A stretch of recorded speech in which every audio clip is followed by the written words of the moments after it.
Well, hello, everybody. Susan Thornton with the Cutaneous Lymphoma Foundation, and I am delighted to be with all of you tonight. Thank you for joining us for our last live event of 2021. Holy mackerel, I can't believe we are actually staring down the end of the year. So, well, I'd like to thank our donors and our sponsors that enable us to bring these programs to you. And without their support and without your support, we wouldn't be able to do this kind of work. As you can imagine, it looks really easy when you see it on the screen, but there's a lot of things that go on behind the scenes that require technology and expertise and things that I have absolutely no knowledge of. So thank you to everyone who supports us and helps us to do what we do. So without further ado, I would like to introduce my guest tonight, my delightful, amazing friend, fellow patient, to the north of us, Keturah H. Welcome, Keturah. Thank you. Thank you so much, Susan. It's a delight to be here tonight. Well, if you guys haven't noticed, Keturah and I have been buddies for many years now. We met, I think, gosh, I can't even remember. I want to say 2014. 2014? Okay. 14. Yeah, you came to our program. We did a bilingual program in Montreal, and it was your birthday, if I remember. And I can't remember your mom and your sister, or just your sister. Yeah. I can't remember, but both of them were there. Right? Yeah, Yeah. Good memory. Yeah. Wow. And it was, I don't know about that, but but it was just one of those moments. I have the luxury of meeting people all the time at our when we can do in-person programs, and now I get to talk to people on the phone or on Zoom. But every once in a while you meet people and you just have this amazing connection. Like, I don't know, maybe we knew each other in a past life, or I don't remember. Incredible, yeah. Yeah. And we've shared a lot, I think, over the years, because we've had a bit of a similar path in dealing with our mycosis fungoides. Although I will say, I think you've had a more challenging path than me.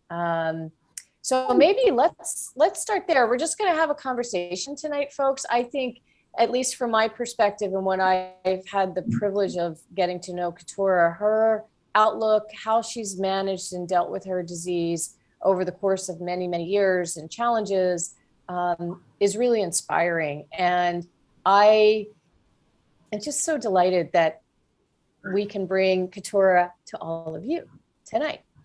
So why don't we start by just, maybe you can share a little bit of your history and context, so folks have an understanding and appreciation of kind of where you started, and then some of the steps along the way, and then kind of where you are today. Maybe we can start there, and that would be a good place. Absolutely. Thank you, Susan. I think we can start in Vegas, because I actually was in Vegas for a trip, and that my roommate noticed that there was a little patch on my back, and it hadn't really been bothering me. I thought, okay, when I get back home to Canada, I'll check it out. And otherwise, I wasn't really bothered by it. But that patch became bigger, and a few more showed up. And within probably a 7-year period, I developed what I call the 7-year itch that really took me by a storm. I really did not sleep well for 7 years as patches began to overtake my body. And I got diagnosed with eczema, atopic dermatitis. It took 7 years to get that deeper level of biopsy that put me, front and center in the world of cutaneous lymphoma. I remember the day I found out, and it was the day after my birthday. I had just turned 47. And when the doctor said it, and I said, "What?" And he said, "It's a form of non-Hodgkin's lymphoma." And I said, "Not the non-Hodgkin's lymphoma." Because at the time my father was had been diagnosed with that, and he was palliative. And I was caring for him, and our family didn't really have room for another non-Hodgkin's lymphoma patient. It was really a crazy time trying to figure out what is this, and Googling was not helping. It was actually creating more anxiety back then. It wasn't until I found the foundation and was able to get some clear information that wasn't filled with really horrible pictures and things that I could begin to settle down and say, okay, this is going to be a path and a journey. At the time I was diagnosed, I was told, this will not affect your life. You can go on and live your full life. It's the best kind of cancer to have.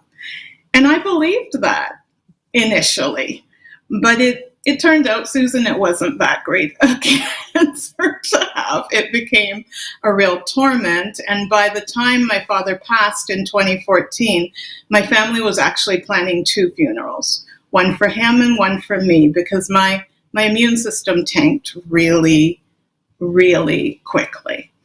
I started with phototherapy and topical steroids, and continued on the journey with phototherapy and soriatane, which is a form of retinol. And when those were no longer working, I was able to get interferon, which I remained on for about 4 years. It was in April of this year that I discontinued that. And many rounds of radiation through the process, as well as tumors developed in the weirdest, oddest, most embarrassing places. And as my hair loss kind of became part of my life, so I do have a wig wardrobe now, and lots of scarves and things. And also, I really had my own lockdown go on during those really critical times when I had weeping tumors and things like that. I couldn't be in public. I would pick up anything that anybody else had, and it was really miserable for many of the early years. But I give thanks. I have so much gratitude for the foundation, for the village that surrounded me, and continues to work with me even till today. So lots of gratitude here. Yeah, thanks for kind of laying out your roadmap, kind of how you got from there to here. And, so you live in Canada, and you are outside of Toronto. So how, maybe and some other folks here in the US or other places, there are not that many experts in Canada. I think I can probably name the centers on one hand. So how was that for you? How did you, there's a wonderful specialty center in Toronto. So you were fortunate to at least live kind of close by. How did your process work to get you to the specialty center? Because you mentioned, like many of us, right, you're misdiagnosed maybe as your local dermatologist. So how did you get that leap? Because I have a feeling, had that not happened, there may have been some other worse consequences. Right. So a few things happened. One is my dermatologist locally actually interned under Dr. Walsh out of Sunnybrook in Toronto. So as soon as he recognized that I had been misdiagnosed and that we needed to go another route, he immediately got me a referral to Dr. Walsh. And so that started my journey. And I just, I made the trips back and forth. It's about an hour on a good day. But I made the trips so that I could be part of that center. And I actually checked with the foundation. I think I spoke with you, Susan, about Dr. Walsh, who you knew of. So it was really helpful to know that I at least had I was in the right vicinity for what was going to happen with my condition. Yeah. So very fortunate in that way. Yeah, I think that's such an important part, for so many people. I mean, when you land in this space, it is like a whole nother language. It's a whole different world, especially, for most people. You've not been in the healthcare arena. You would never haven't heard about this rare disease. So you wouldn't even know what questions to ask. So how did you, maybe even early on, for some of our folks that might be watching this or listening who've been newly diagnosed, how did you grapple with this diagnosis, and you were dealing with your dad as well, who had a non-Hodgkin's, and that's a big umbrella. There's like 100 different lymphomas under that, and they're all different. So how did you wrap your head around that and then kind of grapple with, okay, this is what I'm dealing with. How do I reorient my life? Because if I recall correctly, you were working and other things, right? And that's hard. It takes, you want to talk about a pivot, which was kind of the word of the year last year. It takes a lot, and I did not do it perfectly, and maybe I would do it differently, but I did not dive into the disease itself because I was too sick to do that. I actually really had to take a look at my total health. I had to take a look at how can I support my immune system, because I was in no condition even to undergo radiation. I was in really bad shape. So I actually kind of veered off the path a little bit and introduced a naturopath to my process, because I was like, I am so sick, I can't even manage these trips back and forth to Toronto. I am catching everything that anybody has around me. What's wrong with me?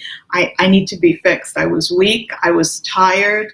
I was itching all the time. And I needed to make some adjustments around my nutrition, getting exercise, drinking more water. Some of them were really little things, but they made a big difference for my just general health before I even began to work on the cutaneous lymphoma. I needed some mental clarity. I didn't have it.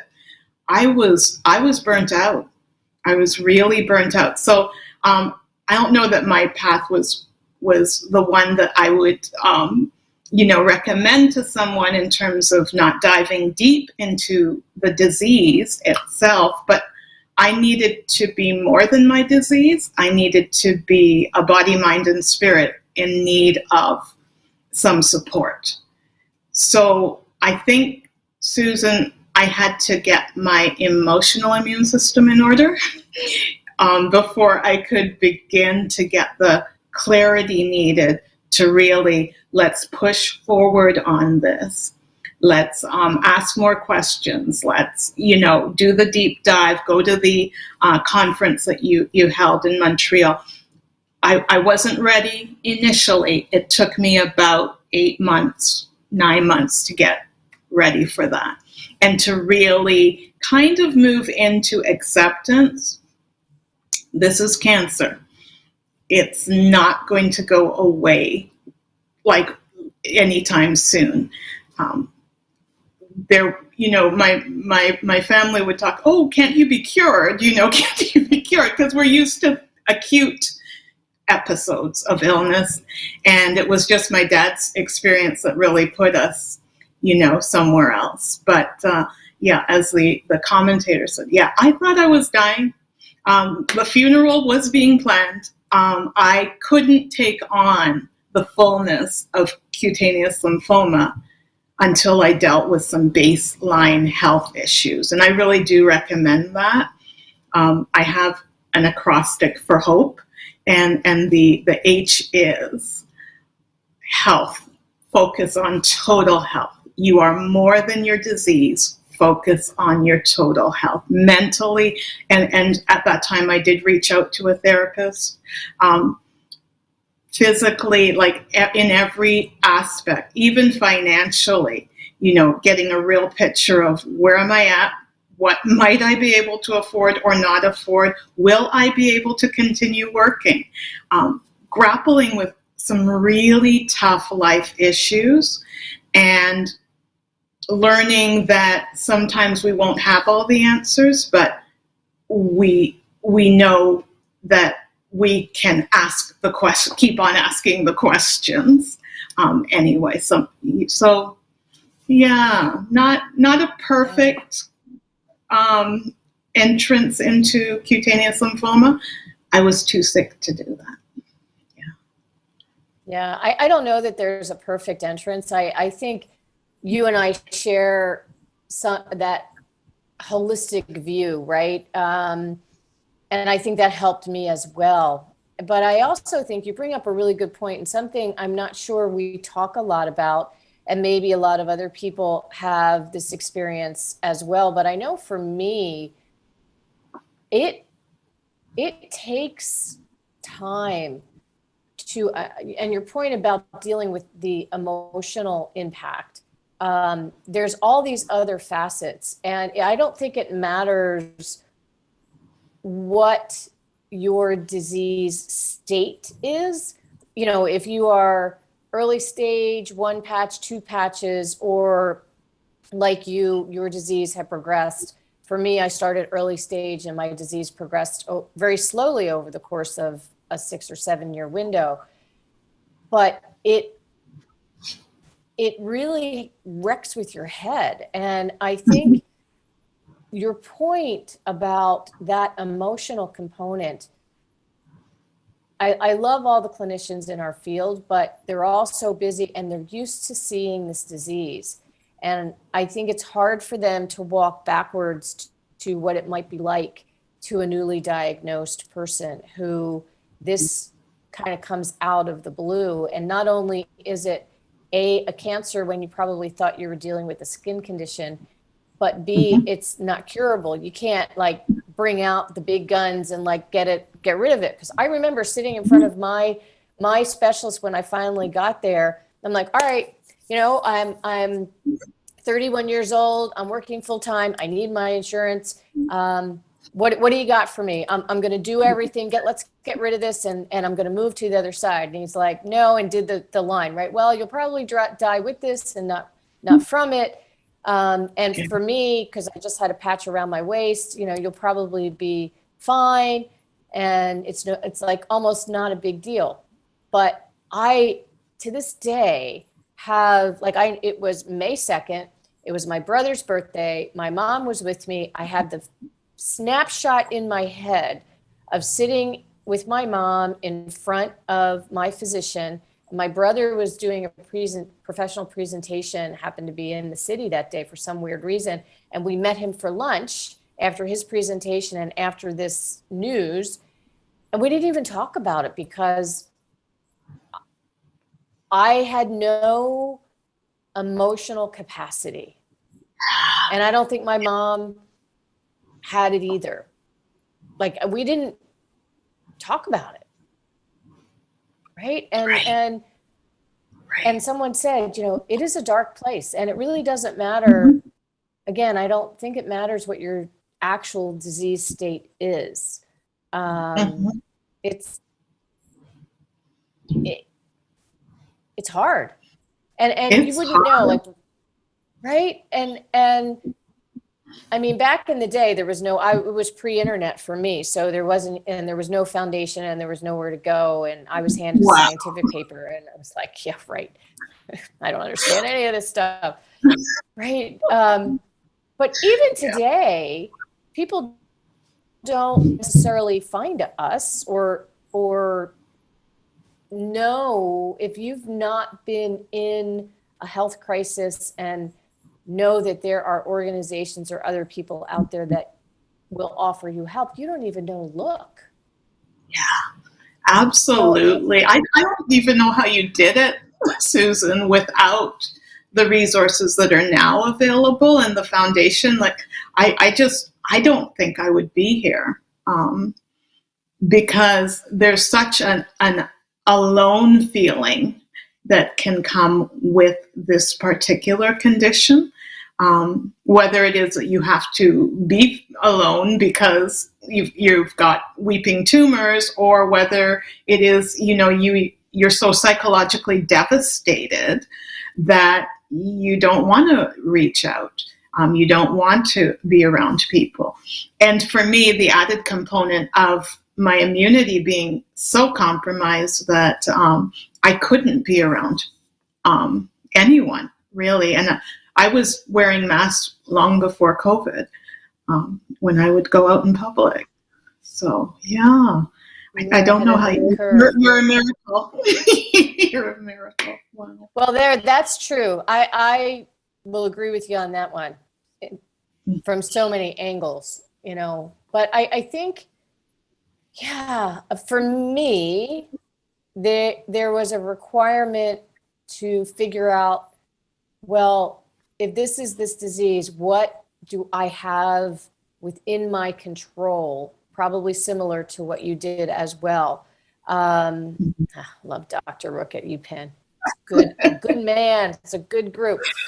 But I think that's where I also kind of said, okay, I can't get rid of this thing. I'm going to have to live with it. I had no concept early on of what I was in for the next 10 years, give or take, as I kind of went through this process. But it was like, okay, what can I do?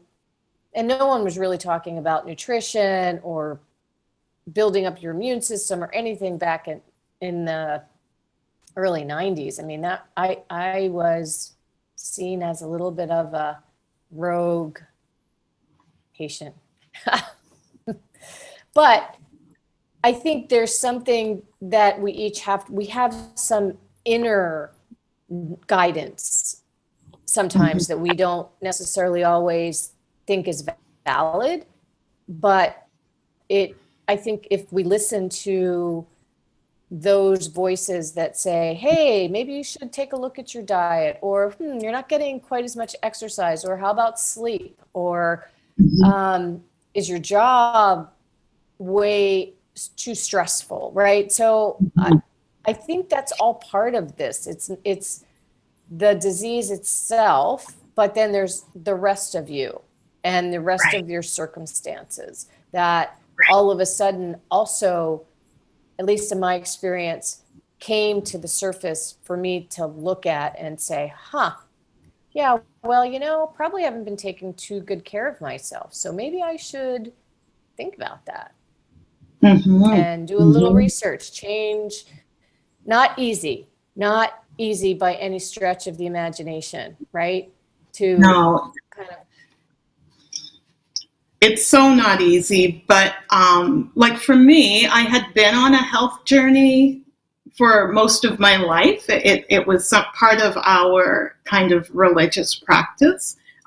Things like vegetarianism and rest on a Sabbath and stopping work, just every 7 days and that type of thing. It was part of my practice, but I had to up the game.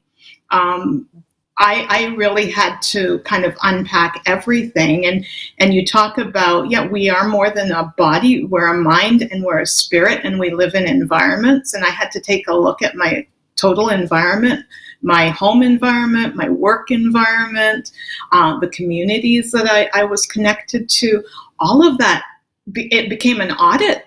Like, is this working for me? Is this healthy? Maybe it worked for me in the past, but is it working now? And so through having a therapist, that was really helpful for moving through the process. Also through having a social worker who could help me figure out things like the financial piece, particularly in light of not being able to work at the same place, and at times not being able to work at all. Looking into each, people talk about the pandemic upending their life, right? Everything is touched. There's nothing that isn't touched with, in my experience, with this particular condition. And so socially, economically, mentally, spiritually, everything had to be examined in new light because my life was not going to be as I had planned.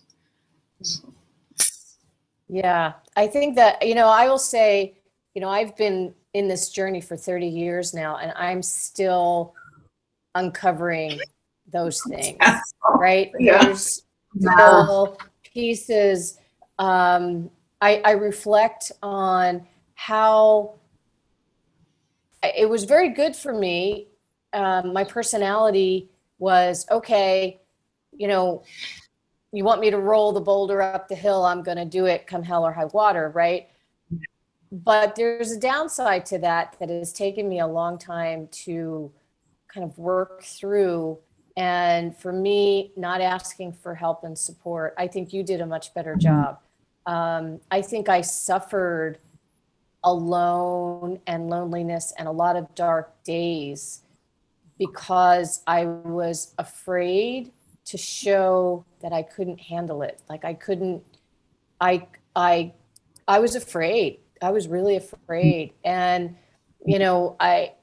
through some of my experience of going through the different phases of this disease, I've had some really deep conversations with family members, my parents, my brother, and how they grappled with this and how I interpreted that. I will say, I do believe there's silver linings in things, not that I would wish any disease on anybody, but for me, this disease opened a window to having some very deep and healing conversations with my family that I don't think, had this not occurred and had I not had this experience, that would ever have happened. And I would today be in a different relationship than I am and wouldn't have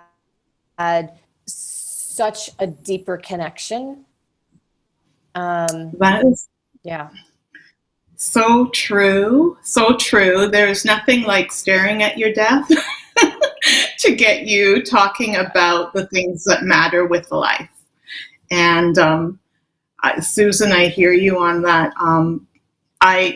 When I look at, again, the acrostic that I kind of came up with for hope, H for health, but O for others, because it takes a village. It really takes a village to grapple with and to manage and to cope and to learn new tools and just to support. I had a mentor, Jacinthe Smythe. I had to do a shout out for her because she opened her phone line for me any time of the day. I could call her. I could tell her the same story. I could talk about the same tumor and it wouldn't matter. I could just cry. I could do whatever. And I needed a place like that for this, to keep me from going over the edge, because there were times I thought I was going to lose my mind on this. Came really close, like peeked over and then kind of dialed it back. So, and above all, she with me. I just needed I couldn't pray for myself. So it had gotten pretty bad. But to have someone else do that for you, okay, you do that job. That was just so supportive. So it is a journey that takes a person like me from a place of independence to a place of community and really involving others, because I realized I couldn't do it on my own. Yeah. And I think that's, again, I go back to, we don't often talk about that part. And I also think that it's hard for some people, I know for me, to ask for help, and then to ask people for specific things, like what is it that you need. To your point, not everybody can offer you everything that you may need to be able to grapple, and to yet be able to say, you know what, I really could use a therapist or a social worker, or I need some help figuring out the financial aspects and how do I manage this, or what do I do with my employment. I know for me, when I was getting ready to go into my 3 months of intensive radiation, I couldn't work. So I had to get a medical leave of absence. And for somebody that has worked full time since I was 18 years old, that I was shocked that had such an emotional impact on me. Like all of a sudden I felt that I had failed, that I had given up or something, which, you know, and again, we don't talk about this kind of stuff very often, I don't think. Yeah. I know for sure I didn't really share much of this with anyone because I was a bit ashamed. Oh, yeah. You know, not having that stalwart, yes, I'm great. You know, yeah, I'm doing good. Yeah. But underneath and behind the surface, I was petrified. You know, and I really honor you for having the courage to get that kind of support. And I would say to anybody out there that may be grappling with some of this, you know, find yourself some people that you can confide in, that you can be, let it all go, whatever that might be, because I think that opens up a whole nother pathway to allow you to better manage or handle what might be coming down the pike, whether it's the treatment, whether it's changes in your jobs or relationships or whatever. I think that's so important. It's and we don't talk enough about it. Yeah, and I kind of think it's almost impossible to do this without the othering of it. And I'm just so thankful that I was able to find those places. It wasn't every place though. Like there were people who didn't want to deal with it. I didn't look great. So, you know, a lot of times people don't really want to deal with that.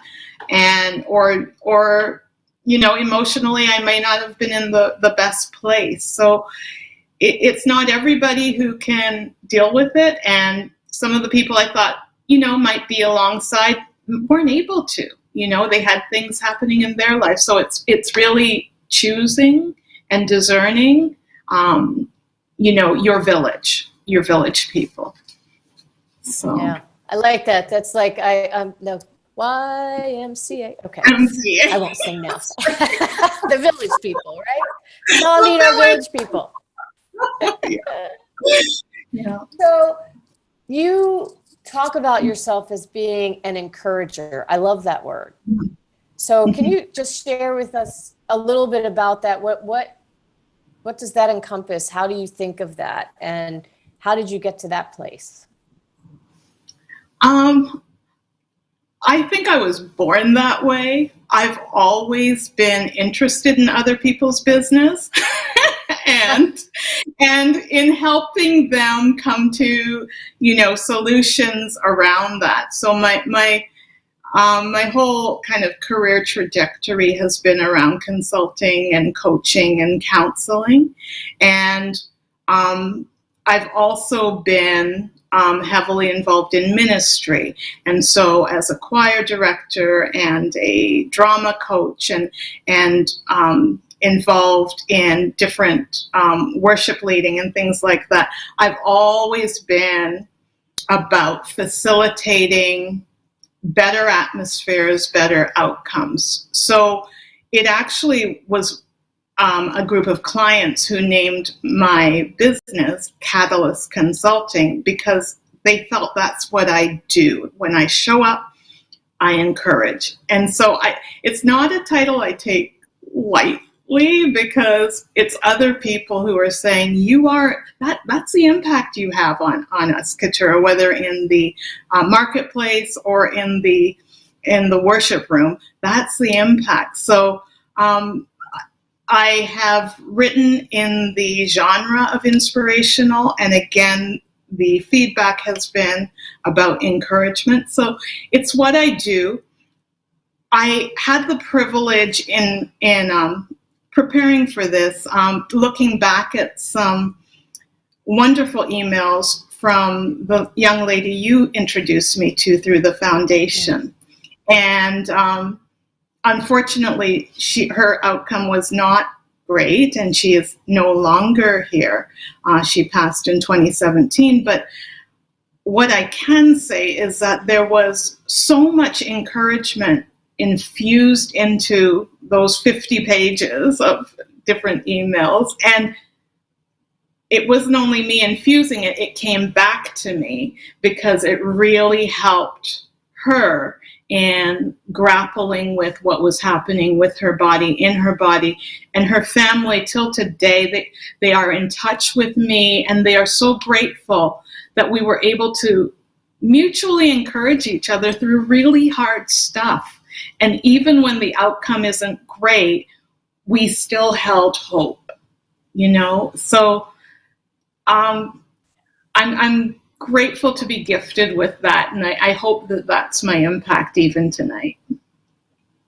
Yeah, and yes, I totally agree with all of that. And I think one of the really important things, and one of the things that I'm so passionate about, is connecting our community who's grappling with this together, because there's nothing worse than feeling like you're alone out there and there's nobody that understands or has an idea of what you're grappling with. And I'm grateful to you for being gracious and willing to talk to somebody else who, again, sometimes it's really hard. It's really hard. And when we do lose people, that's really hard too. But I think through this connection, this community, that's why, at least in my opinion, it's so important to connect as many people as we can around the world, because it's a rare disease. It's not really understood by very many people. And unless you've had a lived experience, whether you are the patient or you are somebody that loves a patient, it's really hard to understand what it's like. And so I do think that part of the treatment modalities, in addition to good clinical care, access to treatments and all of those things, and access to other providers or healthcare or other kinds of support services, is this personal connection. And I think, well, that's what keeps me going day to day. Absolutely. What a gift we can give each other as we share our stories, right? And again, on certain days, it's what can keep any of us from kind of, going over the edge. This is not a disease to be, kind of battled in solitude. I don't think that works well. So I appreciate just being able to look back at those emails and seeing the different progressions, and also the humor that's infused in that too. Even though life wasn't great, we really helped to boost each other's attitude and outlook. Yeah, I think that's just, and that's why you have graciously agreed to join me tonight to share a little bit of that for anybody out there that just may need a little inspiration, a helping hand, a connection, because we are not meant to live through this by ourselves. And so gosh, we could probably talk for hours, and I know we have actually. So, and we share a lot of other things, and we could go down so many different roads, but we're actually coming up on our little 45-minute window. So how about if you have some words of wisdom or experience or some things for folks that may be grappling with some of these other, like, beyond the disease, right? What would you share with someone that might be struggling a little?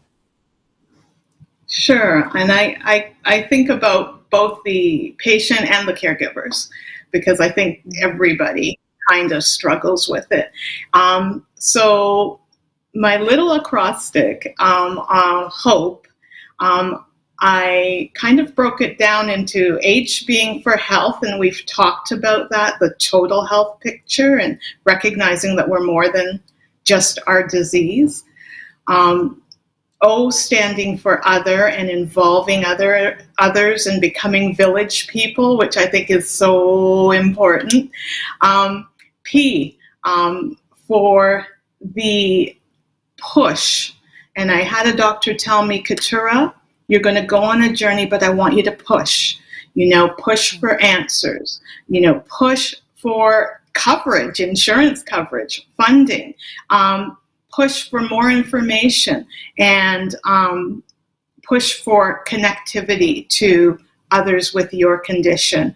And so that is so important for me and for I think others who are trying to find hope when a lot of things may be lost. We talked about, losing hair, losing jobs, losing social connections. Many things may be lost, but we need to hold on to our hope. That's one thing that we don't want to lose if possible.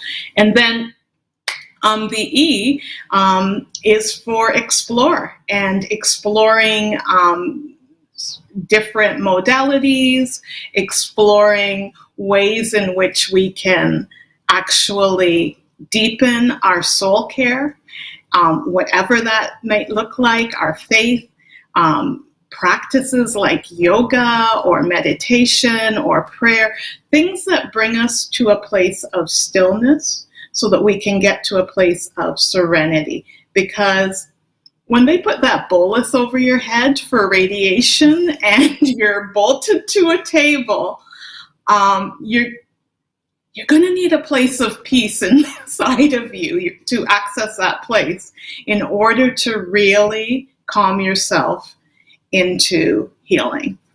And so I just think it's really important to hold on to hope. And while we might not all get well or be well all the time, we can all aspire to well-being. And so that's my hope for myself, for you, Susan, and for each of us. Wow. I could not have said it any better. And we're going to have to write down your hope with the letters. And then I'm going to have all the village people behind it going, yes, all their gear. Maybe we'll have to play YMCA at the next patient conference, right? Well, we're all holding on to our hope. Our hope, right? Yeah, I love it. Yeah. Oh my gosh. Well, this has been a delight, a pleasure, an honor. Thank you so much for joining us tonight. Thank you for sharing so deeply your personal experience and how you've managed to grapple through all these years with some challenging times. And I think it's important, at least from my perspective, to, be able to share the good, the bad, and the ugly. Celebrate the good stuff, but also let people know that, they're not alone if they're grappling with some of the more challenging things, and that others have walked the path, and there is hope. Right? Hope. There is hope. So thank you, my friend. I really am, again, grateful. I wish you and your family a lovely holiday season. And with a little bit of luck, maybe I'll be able to cross the border next year and come up for a visit, because that would just make my heart really happy. Absolutely. Absolutely. Yeah. So much love returned, and thank you for this opportunity. And I do hope and pray that the viewers, the audience, y'all who have joined us tonight, will be leaving with hope. Perfect. Thank you. Mwah. And thanks, everybody, for joining us. I want to once again give a quick shout out to the folks that have supported us to bring these programs to you. Again, without the help and support of everyone like you and all of our corporate sponsors, we couldn't do this kind of work. So thanks so much. I wish everybody a fabulous, wonderful holiday season, no matter where you are or how you celebrate. May life be full of hope as we move into 2022, and heaven knows what that might bring, but let's just all hang on to our hope. So with that, I'm going to say good night, goodbye, have a great holiday, and we look forward to seeing you again soon and in the next year. Take good care, everyone.